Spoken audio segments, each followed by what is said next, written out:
ମୋର ଭୁବନେଶ୍ୱରରୁ ଯାତ୍ରା ଆରମ୍ଭ ହୋଇଥିଲା ବୃନ୍ଦାବନ। ବୃନ୍ଦାବନ ଧାମ ପ୍ରଭୁଙ୍କର ଧାମ, ଶ୍ରୀଜୀଙ୍କର ଧାମ, ରାଧାରାଣୀଙ୍କ ଧାମ। ଶ୍ରୀ ରାଧା, ଜୟ ଜଗନ୍ନାଥ, ଜୟ ଜଗନ୍ନାଥ, ଜୟ କୁଞ୍ଜ ବିହାରୀ, ଜୟ କୁଞ୍ଜ ବିହାରୀ।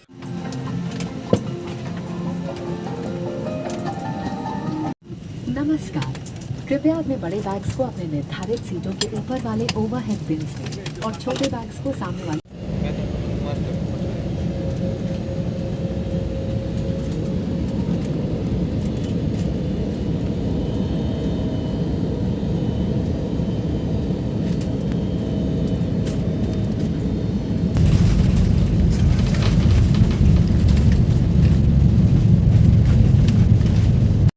ଫ୍ଲାଇଟ୍ ଯେତେବେଳେ ବହୁତ ଉପରକୁ ପଳାଏ ଉଡ଼ାଜାହାଜ, ସେତେବେଳେ ଆପଣମାନେ ଜାଣିପାରିବେ ମାଟି ପ୍ରତି ଭଲ ପାଇବା କେତେ, ମାଟି ଆଉ ଆକାଶ ପ୍ରତି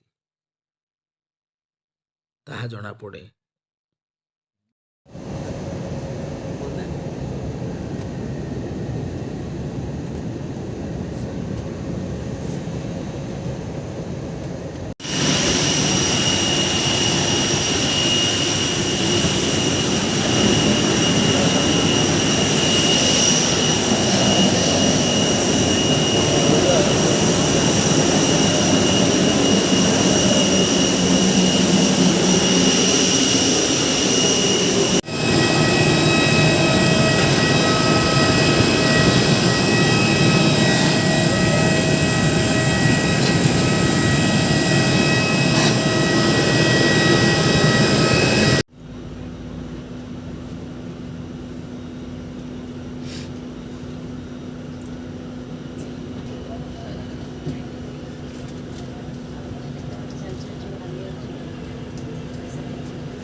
ଆମେ ଏବେ ବୃନ୍ଦାବନରୁ ଯାଉଛୁ ଗାଡ଼ିରେ ବୁଲିବାକୁ। ସୁନନ୍ଦାର ମୋର ଆମେ ବୁଲିବୁ ଗିରି ଗୋବର୍ଦ୍ଧନ, ଶ୍ୟାମକୁଣ୍ଡ, ରାଧାକୁଣ୍ଡ ସବୁ ଜାଗା ବୁଲିବୁ। ବୁଲି ଆଜି ଠାକୁରଙ୍କର ସବୁ ଧାମ ଦେଖିବୁ। ବହୁତ ମଜା ଲାଗୁଛି ବାଇକ୍ ଚଲାଇଲା ବେଳେ। ଆଉ ଆମେ 2 ଜଣ ବସିଛୁ, ପବନ ଆସୁଛି। ବୃନ୍ଦାବନର ପବନ ଅତି ନିଆରା। ଏ ମାଟି ହେଉଛି ରାଧାକୃଷ୍ଣଙ୍କ ମାଟି, ରାଧେ ଶ୍ୟାମ। ବହୁତ ଶାନ୍ତି ଲାଗୁଛି। ଆପଣମାନେ ଆସନ୍ତୁ ଥରେ ବୁଲିବାକୁ। ବୃନ୍ଦାବନ ବହୁତ ଶାନ୍ତି ଲାଗିବ, ସୁନ୍ଦର ଲାଗୁଛି। ମାନେ ପାଗ ବି କୋହଲା ଅଛି, ତଥାପି ଦେଖନ୍ତୁ ଏପଟରେ ଆମ ମାନେ ଅଞ୍ଚଳ ଭଳିଆ ଧାନ ତଳି ସେତେବେଳେ ପଡ଼ିଯାଇଥିଲା। ଆମେ କିନ୍ତୁ ବର୍ଷା ଝିପଝିପ ହେଉଛି।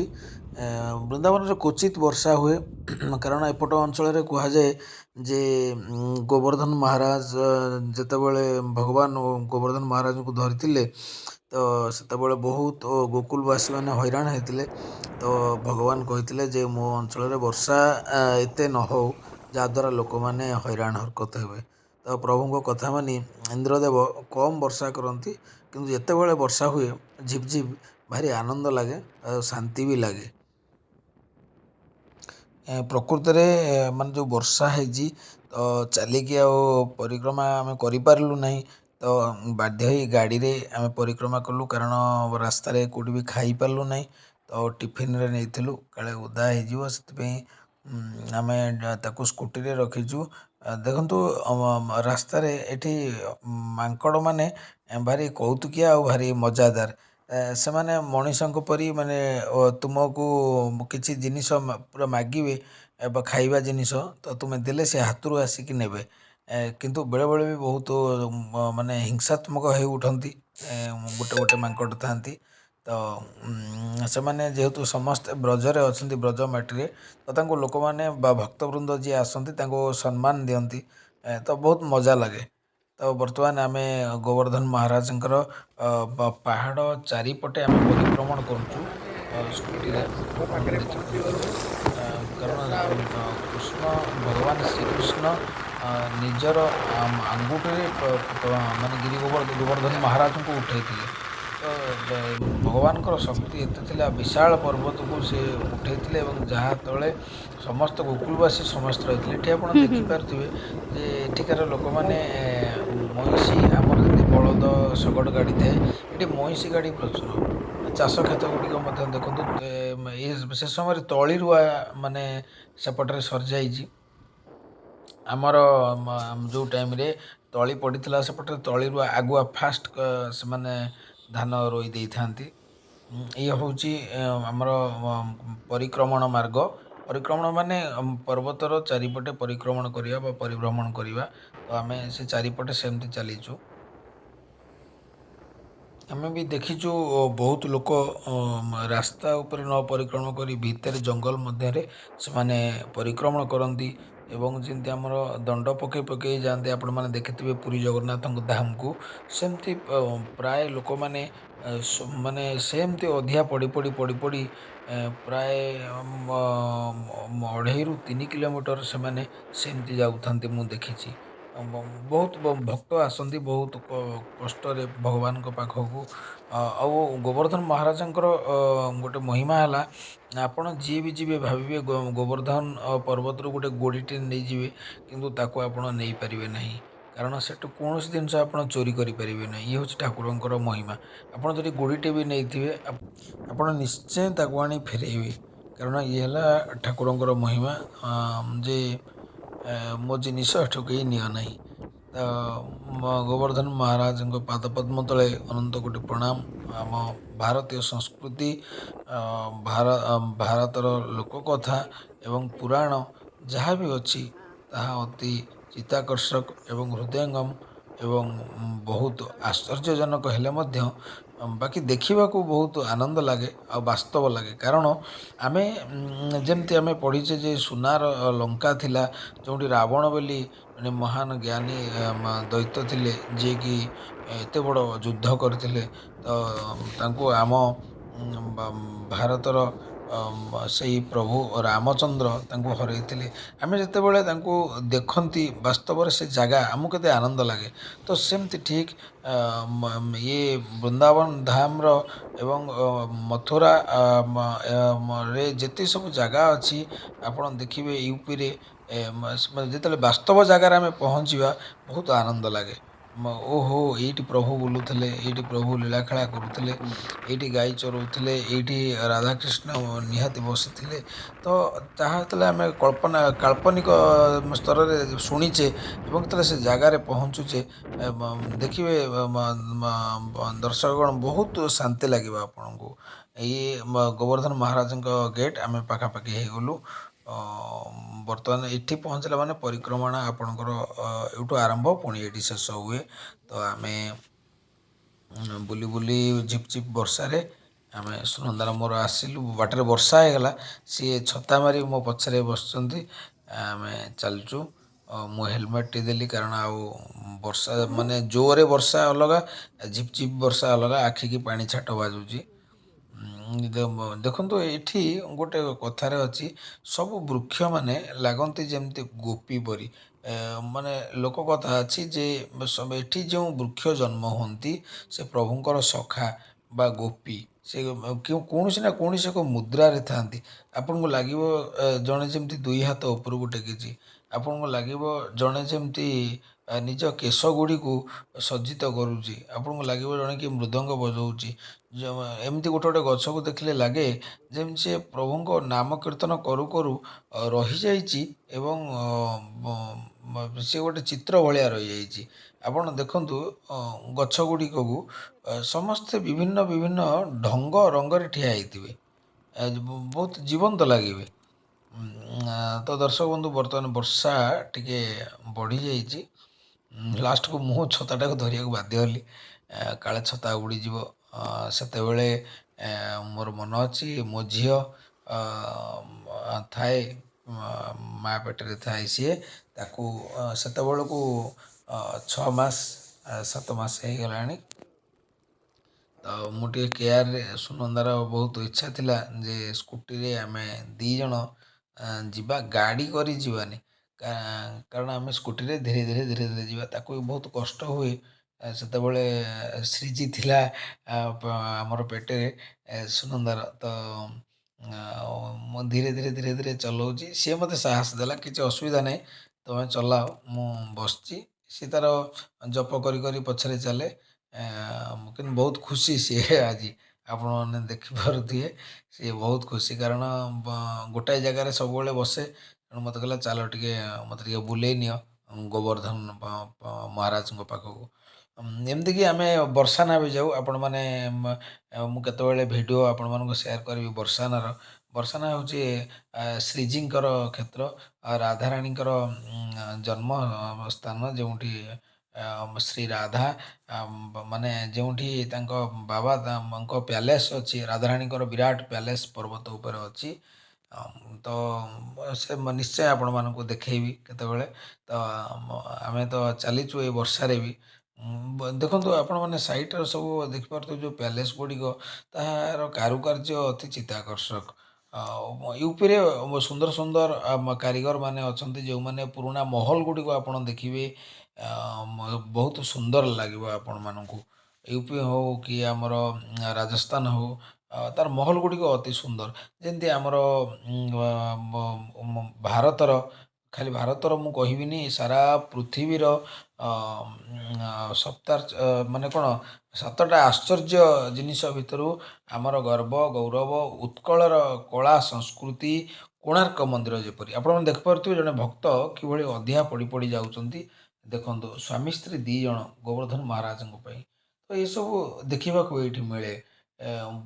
ଟୁପୁରୁ ଟୁପୁରୁ ବର୍ଷାରେ ବି ସେମାନେ ବିଭୋର ହେଇଯାଇଥାନ୍ତି। ମୁଁ ଦେଖିଛି ଯେ ଏ ସ୍ଥାନ ଗୁଡ଼ିକରେ ବହୁତ ଲୋକ ସବୁବେଳେ ନାମ ଜପ ଠାକୁରଙ୍କ ଭାବରେ ଥାନ୍ତି, ନିଜ କର୍ମ କରୁଥାନ୍ତି। କେହି ବସନ୍ତିନି, କିଏ ଦୋକାନ କରିଥାନ୍ତି, କିଏ ଚାକିରି କରୁଛନ୍ତି, କିଏ ଡକ୍ଟର ଅଛନ୍ତି, ବିଭିନ୍ନ କର୍ମ କରନ୍ତି। କିନ୍ତୁ ତା ଭିତରେ ସେ ଅଯଥା କଥା ନ ହେଇ ଭଗବାନଙ୍କ ନାମକୁ ସବୁବେଳେ ଉଚ୍ଚାରଣ କରନ୍ତି। କାରଣ ସେମାନେ କୁହନ୍ତି ଯେ ଭଗବାନ, ଏଇ ଦେଖନ୍ତୁ ଜଣେ ଭକ୍ତ କିଭଳି ମାନେ ବର୍ଷା ହେଉଛି ତଥାପି ଶୋଇ ଶୋଇ ଅଧିଆ ପଡ଼ି ପଡ଼ି ମା ଯାଉଛନ୍ତି।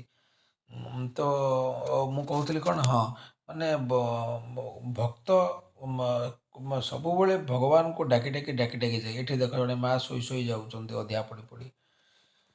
ତ ବୃନ୍ଦାବନ କ୍ଷେତ୍ରରେ ଆପଣମାନେ ଦେଖିବେ ସବୁବେଳେ କୀର୍ତ୍ତନ ନାମ ସଂକୀର୍ତ୍ତନ ସବୁବେଳେ ହେଉଥିବ। ଏଠି ଦେଖନ୍ତୁ ବହୁତ ମୋତେ ଶାନ୍ତି ଲାଗିଲା ଯେ ଗୋବରକୁ ଏମାନେ କିଭଳି ସଂରକ୍ଷଣ କରୁଛନ୍ତି ନିଜ କ୍ଷେତ ପାଇଁ ହଉ, ତାକୁ ଘଷି ପାରିବାରେ ହଉ। ଆମେ ଟିକେ ଠିଆ ହେଲୁ, ମୁଁ କହିଲି ଦେଖିବା କେମିତି କରୁଛନ୍ତି। ମାନେ ଘଷି ପାରିକି ତା ଚାରିପଟେ ସେମାନେ କ'ଣ କରୁଛନ୍ତି ନା ଘଷିର ଗୋବରରେ କାନ୍ଥ କରୁଛନ୍ତି। ଦେଖୁଛନ୍ତି କୁଡ଼ିଆ ଗୁଡ଼ିକ କେଉଁଠି ଗୋଲ ଗୋଲ ହେଇଛି। ମୋତେ ଲାଗିଲା ଯେମିତି ଚିତ୍ରଟିଏ ହେଇଛି। ସୁନନ୍ଦାକୁ ବହୁତ ଶୋଷ ଲାଗିଲା।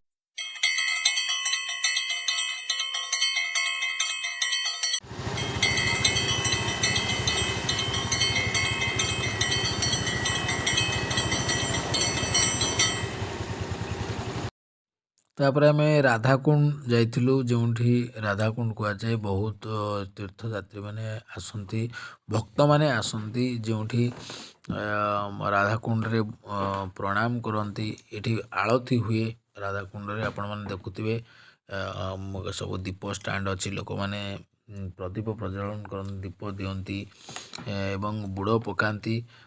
ବର୍ଷା ହେଉଥାଏ, ଶିଉଳି ଯଦିଓ ନଥାଏ କିନ୍ତୁ ଭୟ ଲାଗୁଥିଲା କାଳେ ଗୋଡ଼ ଖସିଯିବ।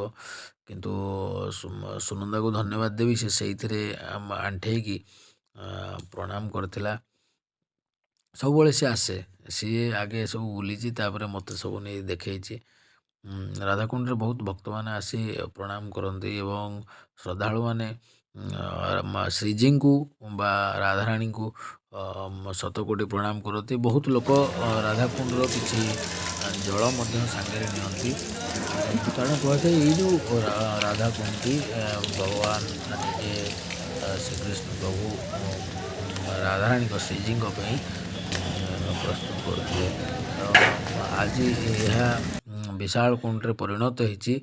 ବହୁତ ଶ୍ରଦ୍ଧାଳୁ ଏଠିକି ଆସୁଛନ୍ତି। ବର୍ଷା ହେଉ, ଖରା ହେଉ, ଶୀତ ହେଉ, ଆପଣମାନେ ଦେଖନ୍ତୁ ସବୁବେଳେ ଏଠି ଶ୍ରଦ୍ଧାଳୁମାନେ ବହୁତ ଜାଗାରୁ ଆସନ୍ତି।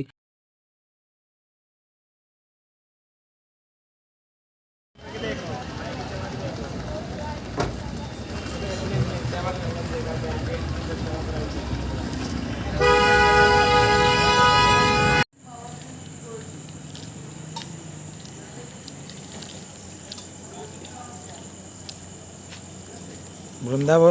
ଅନେକ ଗଳି ରହିଥାଏ ଏବଂ ପ୍ରତ୍ୟେକ ଗଳିରେ ପ୍ରଭୁଙ୍କର ଲୀଳା ଥାଏ ଏବଂ ପ୍ରଭୁଙ୍କର ଅନେକ ମଠ ମନ୍ଦିର ସ୍ଥାପନ କରାଯାଇଥାଏ। ଯମୁନା ମାଙ୍କ ନଦୀର କୂଳେ କୂଳେ ଅନେକ ଘାଟର ନାମ ରହିଛି, ଯଥା ଇମଲି ଘାଟ, ଯୁଗଲ ଘାଟ, ୟମୁନା ଘାଟ, ଶ୍ରୀଙ୍ଗାର ଘାଟ, ଅନେକ ଘାଟ ରହିଛି। ପ୍ରତ୍ୟେକ ଘାଟର ନାମ ରହିଛି ମଧ୍ୟ।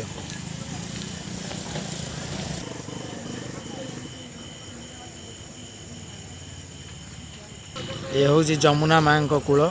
ରାତିରେ ମାଙ୍କର ଦର୍ଶନ ହେଇପାରୁନାହିଁ ଅନ୍ଧକାର ଯୋଗୁଁ। ରାଧେ ଶ୍ୟାମ, ରାଧେ ଶ୍ୟାମ, ରାଧେ ଶ୍ୟାମ। ଯମୁନା ଘାଟ।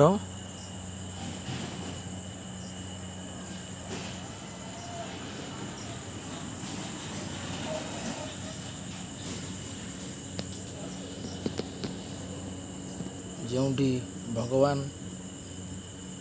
ନିଜେ ପିତା ବସୁଦେବଙ୍କ ସହ ଯାଇଥିଲେ ଏହି ନଦୀ ପାର ହୋଇ, ଯମୁନା ମାଙ୍କର ନଦୀ। ଏହା ହେଉଛି ଯମୁନା ମାଙ୍କ ଆଳତୀ ସ୍ଥଳ, ଯେଉଁଠି ପ୍ରତ୍ୟେକ ଦିନ ସନ୍ଧ୍ୟା ଏବଂ ପ୍ରାତଃ ସମୟରେ ଏଠି ଯମୁନା ମାଙ୍କୁ ଆଳତୀ କରାଯାଏ। ସେଥିପାଇଁ ଘଣ୍ଟି ଟଙ୍ଗା ହେଇଛି।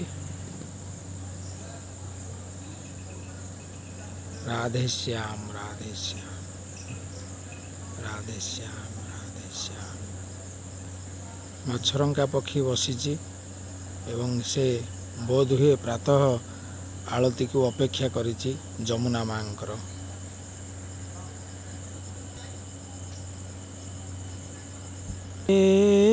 ମୁରାରେ ହେ ନାଥ ନାରାୟଣ ବାସୁଦେବ।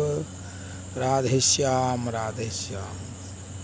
ଯମୁନା ମାଙ୍କର ଆଳତୀ ସ୍ଥଳ। ରାଧେ ଶ୍ୟାମ, ରାଧେ ଶ୍ୟାମ। ଇଏ ହେଉଛି କାଳିଦିଅ ଛକ, ଯେଉଁ ନା ଆପଣମାନେ ଶୁଣିଲେ କାଳନ୍ଦୀ, ମାନେ ଭଗବାନ ଯେତେବେଳେ କାଳନ୍ଦୀ ସର୍ପ ଉପରେ ଚଢ଼ି ନୃତ୍ୟ କରିଥିଲେ, ସେତେବେଳେ ଗୋପୀମାନେ, ବ୍ରଜବାସୀମାନେ ଦେଖିକି ଆଶ୍ଚର୍ଯ୍ୟ ହୋଇଥିଲେ ଏବଂ ଚକିତ ହୋଇଯାଇଥିଲେ ଯେ ଏତେ ଛୋଟ ପିଲା ସେ କିଭଳି ପ୍ରକାର ତାର ସାହସ, କିନ୍ତୁ କେହି ଜାଣିନଥିଲେ ନିଜେ ଭଗବାନ ନାରାୟଣ ଆସିଛନ୍ତି ବୋଲି। ତ ଭଗବାନ ନିଜେ ତାଙ୍କ ବନ୍ଧୁମାନଙ୍କୁ ରକ୍ଷା କରିବା ପାଇଁ ଏକ କାଳନ୍ଦୀ ସର୍ପ, ଯେ ବିଷଧର ସର୍ପ, ତାର ଗର୍ବ ଗଞ୍ଜନ କରିଥିଲେ ବା ଖଣ୍ଡନ କରିଥିଲେ ସେଇଠି। ତ ଇଏ ହେଉଛି ସେଇ ଜାଗା ଯେଉଁଠୁ ଯମୁନା ନଦୀ ଥିଲେ, ମା ନିଜେ ଏଇଠି ଥିଲେ ଯମୁନା ମା। ତ ଏଇ ସ୍ଥାନରୁ ବୋଧ ହୁଏ 3 ରୁ 4 କିଲୋମିଟର ଡିଷ୍ଟାନ୍ସକୁ ଯମୁନା ନଦୀ ଏବେ ପଳେଇଛନ୍ତି, କିନ୍ତୁ ଆଗରୁ ଏଇ ସ୍ଥାନରେ ଥିଲେ। ଏଇ ବୃକ୍ଷ ହେଉଛି ତାର ମୁକ ସାକ୍ଷୀ, ଯେଉଁ ଗଛ ଉପରେ ପ୍ରଭୁ ଖେଳନ୍ତି, ବୁଲନ୍ତି, ସବୁ କିଛି କରନ୍ତି। ଯେମିତି ଆମମାନେ ଗାଁରେ ଗଛରେ ବସନ୍ତି, ଖେଳନ୍ତି, ତ ସେମିତି ଇଏ ହେଉଛି ସେଇ ସ୍ଥାନ। ଆଜି ସଭ୍ୟତାର ପରିବର୍ତ୍ତନ ବା ଆମର ଆଧୁନିକ ସଭ୍ୟତାର ଏହା ଡେଭଲପମେଣ୍ଟ ହେଇଯାଇଛି, କିନ୍ତୁ ଆମର କଥାରେ ଅଛି ଯେମିତି କର୍ପୂର ନଥାଏ କିନ୍ତୁ କନା ପଡ଼ିଥାଏ। ଜୟ ବାଙ୍କି ବିହାରୀ ଲାଲ, ଜୟ କୁଞ୍ଜ ବିହାରୀ, ଜୟ ବାଙ୍କି ବିହାରୀ, ଜୟ ରାଧା ମାଧବ।